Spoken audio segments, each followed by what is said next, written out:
येळकोट येळकोट येळकोट येळकोट येळकोट येळकोट सदानंदाचा सदानंदाचा येळकोट येळकोट येळकोट येळकोट येळकोट येळकोट येळकोट येळकोट येळकोट सदानंदाचा येळकोट सदानंदाचा येळकोट सदानंदाचा येळकोट सदानंदाचा येळकोट सदानंदाचा येळकोट सदानंदाचा येळकोट येळकोट येळकोट येळकोट येळकोट येळकोट येळकोट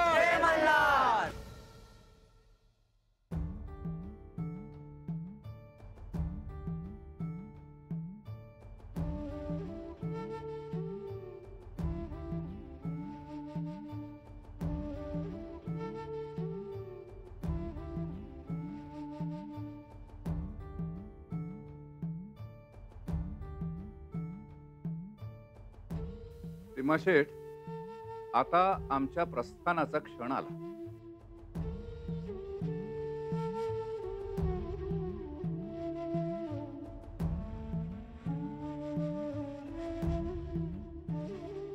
प्रभू, या सर्वांचं कल्याण हो. आपणा सर्वांना एक सांगावयाचं आहे. आपल्या कुटुंबाशी माझं नाते अनेक वर्षांपासून आहे. आपण आजपर्यंत मला जे प्रेम आणि आदर दिला त्याबद्दल मी आपला अत्यंत ऋणी आहे. महाशास्त्री, आज आपण असे का बोलत आहात? भीमाशेठ, मायानंद, म्हाळसेच्या विवाहाच्या प्रस्तावानिमित्त जेजुरीस जाणं झालं आणि माझं आयुष्य अंतर्बाह्य बदलून गेलं. साक्षात श्री मार्तंड भैरवाचं दर्शन आणि सानिध्य यांनी मी कृतकृत्य झालो. आयुष्य सार्थकी लागले.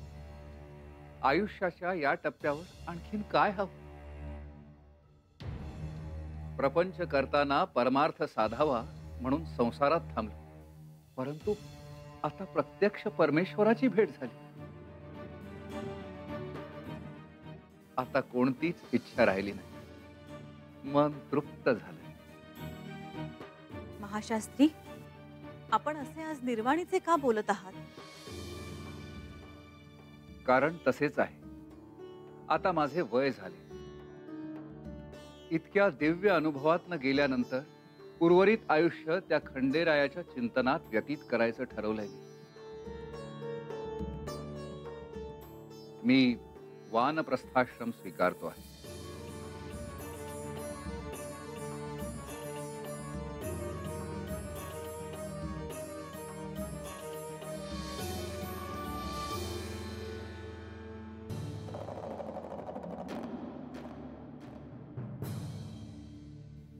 देवा, तुम्ही सांगावा धाडलात भेटायला या म्हणून तातडीनं आलो.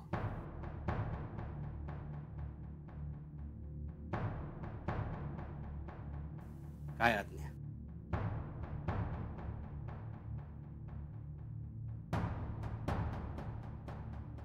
जोडप्पा, आज गडावर घडलेला प्रसंग अजूनही आम्ही विसरलो नाही. गावातील वैद्यांनाही माहीत नाही अशा जहाल विषारी सर्पाचा दंश त्या सेवकाला झाला असे तुम्ही म्हणालात. पर देवा, जंगलात येशीवर ह्या आधी पण साप चावलेत. आपल्या सेवकांना चावलेत, गावच्या लोकांना चावलेत. पर आत्ता पातूर गावातल्या वैद्यबुवांनी दिलेली मात्रा लगेच लागू पडायची. पर आता वैद्यबुवांना बी काही समजना झाले. काहीतर वंगाळ आहे बघा देवा. हे असे कृत्य करणारे, हे असे जहाल विष ओकणारे सर्प अकस्मात कसे निपजले याची आम्हाला चांगलीच कल्पना आहे. आणि अजून असे कितीतरी सर्प जेजुरीच्या वेशीवर टपून बसले असतील. त्यामुळे चोडप्पा, जेजुरीच्या वेशीवर गस्त वाढवा. जेजुरी येणाऱ्या प्रत्येक संकटाची चाहूल आपल्याला कळायलाच हवी. पर देवा, आम्हाला माहित आहे तुम्ही कोणता विचार करता आहात ते. याचे प्रकार घडल्यावर कोणताही सेवक सहजासहजी गस्त घालायला तयार होणार नाही, अशी भीती तुम्हाला वाटते, होय ना? होय देवा. जोडोबा, गडाच्या वेशीवर भंडारा उधळा. काळजी करू नका. यापुढे अशा प्रकारचा सर्पदोष कोणालाही होणार नाही, अशी खात्री बाळगा. आज्ञा असावी.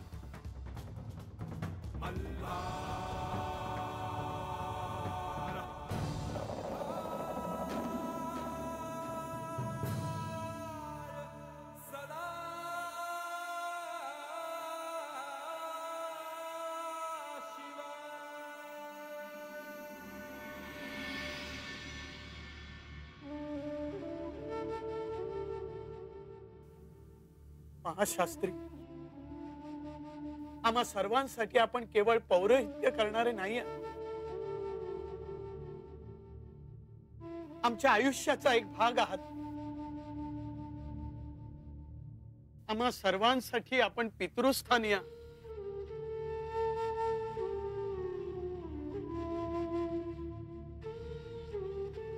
तेव्हा वानप्रस्थाश्रमात जाण्याचा निर्णय आपला मागे घ्यावा महाशास्त्री.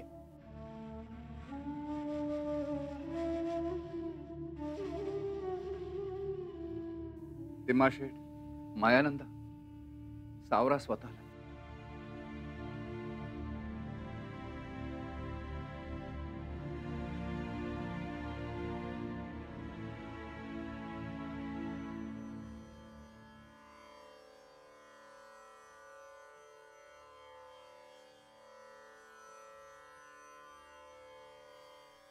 माझे हे महत् भाग्य आहे की माझे या घराशी ऋणानुबंध जुळले. आपण उभयता इतके भाग्यवान आहात की म्हाळसासारखी दिव्य कन्या या घरात जन्माला आली.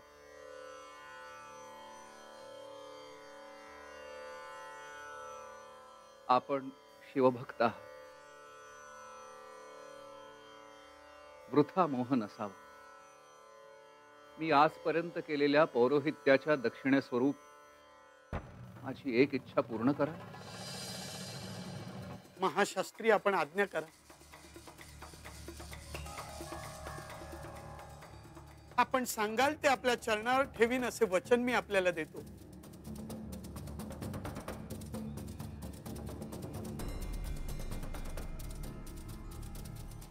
प्रस्थानपूर्व मला म्हाळसेच्या चरणी मस्तक ठेवायचे आहे.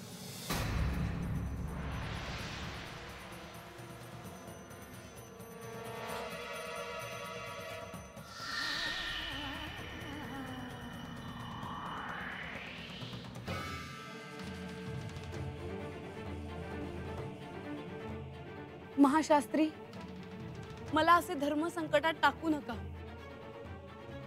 मी आपल्याकडून नमस्कार कसा घेऊ? म्हाळसे, माझी एवढी इच्छा पूर्ण नाही करणार?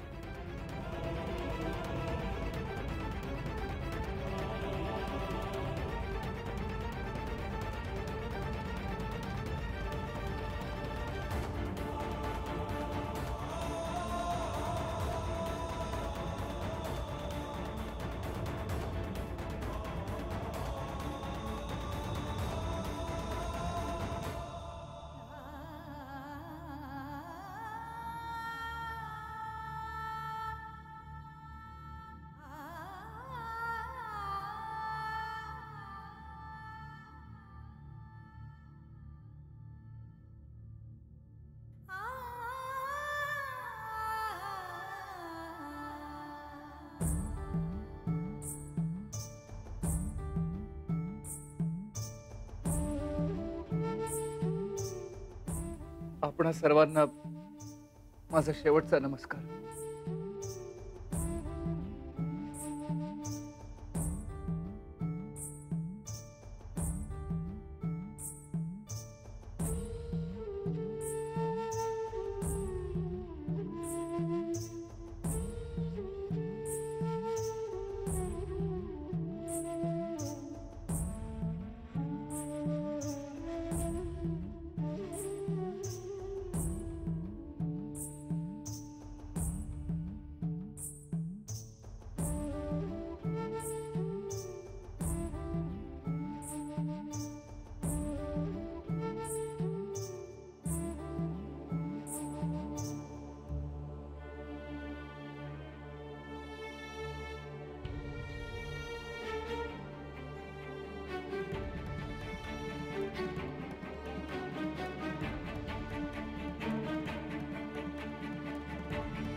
हे प्रभू, हे काय आहे? माझ्यापेक्षा ज्येष्ठ, माझ्या कुटुंबावर माझ्यावर नितांत प्रेम करणारे त्यांनी आपले मस्तक माझ्या पायावर का ठेवले? हा काय प्रकार आहे देवा? मी कोण आहे? माझ्यात अशी कोणती गोष्ट आहे की जी मला माहित नाही? जेजुरीला भृगु ऋषींनी मला दर्शन दिले.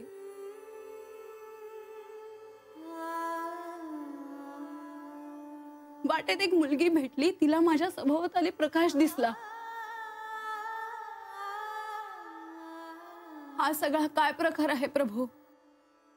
हे जे सगळं घडलंय याचा मी काय अर्थ लावू?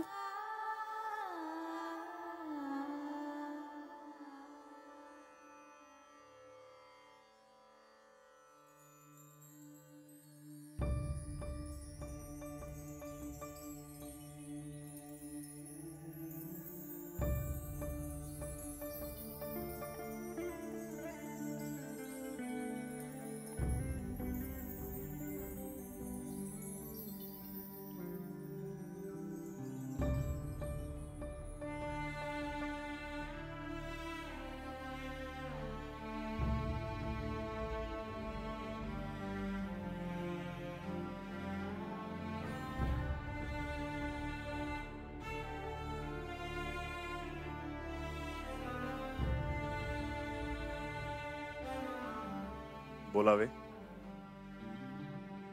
नेहमी प्रसन्न दिसणाऱ्या म्हासेच्या डोळ्यात आज पाणी का आहे? आता महाशास्त्रींनी सांगितले की ते वानप्रस्थाश्रम स्वीकारत आहेत. उत्तम झाले. सर्व मोह नष्ट होणे आणि अशी बुद्धी होणे हा केवळ सुयोग आहे. जाताना त्यांनी त्यांचे मस्तक माझ्या पायावर ठेवले. याचा अर्थ मी काय समजावा? साधना करत असताना त्यांना जो अनुभव आला असेल त्यातूनच त्याने वानप्रस्थाश्रमाचा निर्णय घेतला असेल.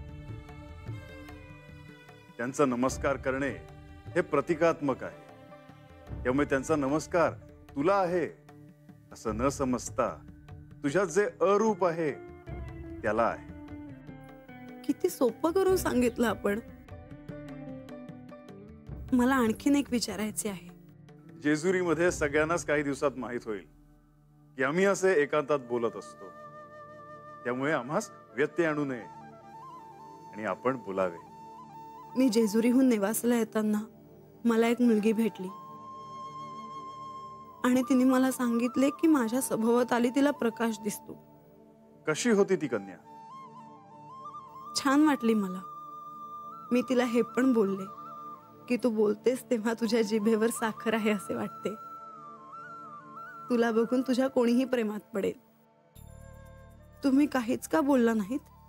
अशा अनेक घटना घडतील ज्याचे अर्थ उमजणार नाहीत. अनेक प्रश्न पडतील, पण प्रश्न आहे म्हणजे सृष्टीमध्ये त्याची उत्तरे असणारच.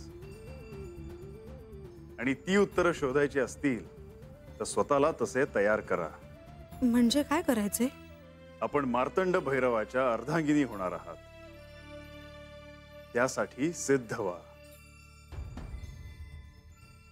आपण कोण आहोत, आपले मूळ रूप काय आहे हे समजून घेण्यासाठी साधनेची सुरुवात करा. म्हणजे आपण मला भेटणार? साधनेला कधी प्रारंभ करायचा? शीघ्र, योग्य वेळी.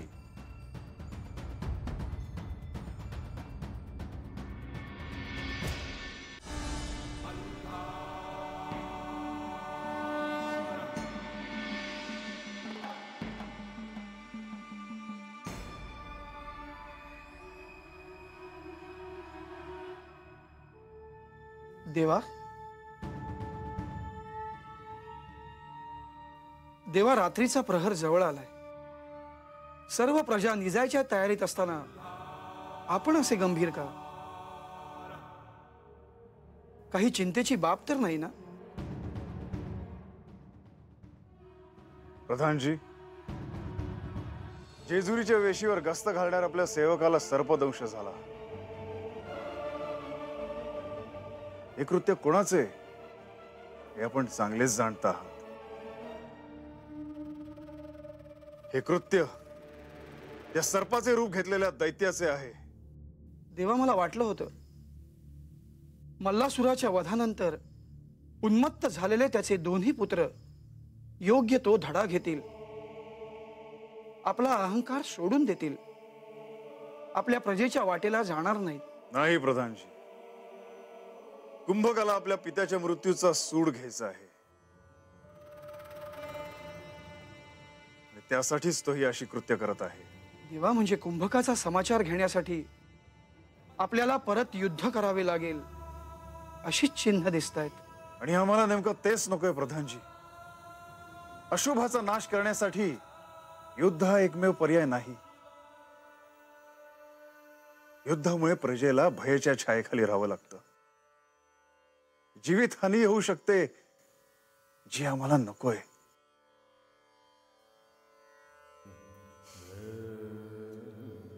पण प्रधानजी, वेळ प्रसंगी आम्हाला त्याही परिस्थितीला सामोरे जावं लागेल.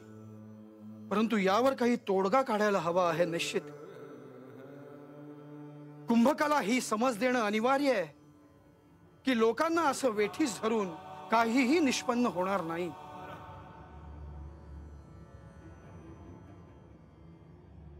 देवा, चिंता करू नये. आपण असल्याने जेजुरी पूर्णपणे सुरक्षित आहे. सर्व प्रजा सुखरूप आहे.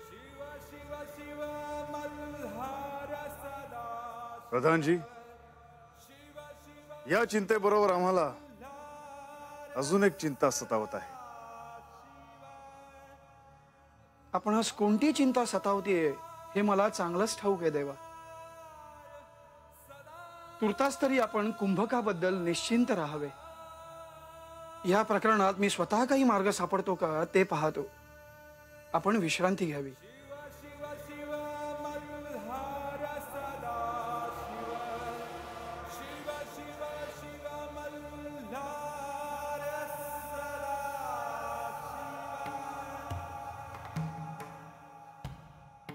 देवा, तिम्माशेठ यांनी आपणास नेवासेला येण्याचे आमंत्रण धाडले आहे. आपण तिकडे जाऊन यावे असे आम्हास वाटते. परंतु नेवासेस जाताना मध्येच वेगळ्या वळणास गेला नाहीत तर उत्तम.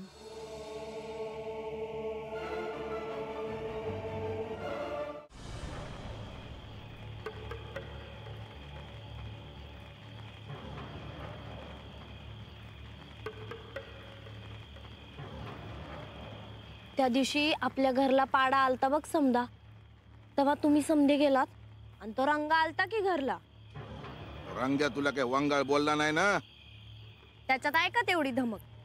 तरी माझा हात धरायला निघाला होता, पण तेवढ्यात आजीने येऊन काठीचा एक दणका दिला हातावर.